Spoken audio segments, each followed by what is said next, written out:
நிதிநிலை அறிக்கையை மத்திய அமைச்சர் நிர்மலா சீதாராமன் இன்று தாக்கல் செய்தார்.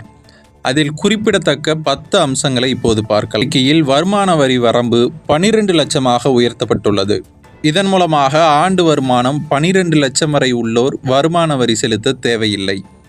அடுத்த அம்சம் வேளாண் திட்டம். இந்திய அளவில் 100 வேளாண் மாவட்டங்கள் தேர்ந்தெடுக்கப்பட்டு அவை சிறந்த கண்காணிப்புக்கு உட்படுத்தப்பட்டு பராமரிக்கப்படும்.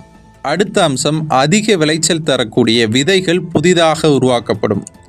பழங்கள் மற்றும் காய்கறிகளின் திடீர் விலை உயர்வை தவிர்ப்பதற்காக மத்திய அரசும் மாநில அரசும் இணைந்து பல்வேறு கட்டங்களில் சிறப்பாக பணியாற்றுவதற்கான புதிய செயல்முறை திட்டம் நடைமுறைப்படுத்தப்பட உள்ளது. விவசாயிகளுக்கான கடன் அட்டை திட்டமான கிசான் கடன் அட்டை திட்டம் மூலம் ஏற்கனவே 3 லட்சம் வரை விவசாயிகள் கடன் பெற்று வந்தார்கள்.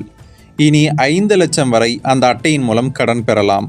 தொழில் வளர்ச்சியை ஊக்குவிப்பதற்காக ஸ்டார்ட் அப் நிறுவனங்களுக்கு தருவதற்காக 10,000 கோடி ஏற்கனவே ஒதுக்கப்பட்டுள்ளது. அதனுடன் சேர்த்து இப்போது புதிதாக 10,000 கோடி ஒதுக்கப்பட்டுள்ளது. இதில் குறிப்பிடத்தக்க விஷயம் என்னவென்றால், பெண்கள், பழங்குடியினர் மற்றும் மிகவும் தாழ்த்தப்பட்டோருக்கு இதில் அதீத முன்னுரிமை தரப்படும்.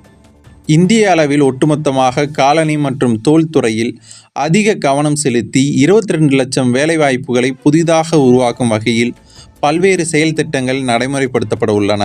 தெரு ஓரங்களில் கடை வைத்திருக்கும் சிறு குறு வியாபாரிகளின் வளர்ச்சியை ஊக்குவிப்பதற்காக 30,000 அளவிற்கு கடன் வழங்கப்படும் என அறிவிக்கப்பட்டுள்ளது. இ-ஸ்ரம் இணையதளத்தில் கிக் தொழிலாளர்கள் தங்களை பதிவு செய்து கொள்ளலாம். இதன் மூலம் பல்வேறு காப்பீட்டு திட்டங்களை பெற முடியும். கல்வியில் அறிவியல் சிந்தனையை வளர்ப்பதற்காக இந்திய அளவில் 50,000 ஆய்வு மையங்கள் உருவாக்கப்பட உள்ளது. அதேபோல கிராமங்களில் இணைய வசதியை ஊக்குவிக்கும் விதமாக பிராட்பேண்ட் வசதி ஏற்படுத்தப்பட உள்ளது. கடந்த 2 ஆண்டுகளாக சரிவை நோக்கி சென்று கொண்டிருக்கும் இந்தியா இந்த ஆண்டு நிதிநிலை அறிக்கையின் மூலமாவது புதிய வளர்ச்சி பாதையை நோக்கி செல்லும் என நம்பப்படுகிறது.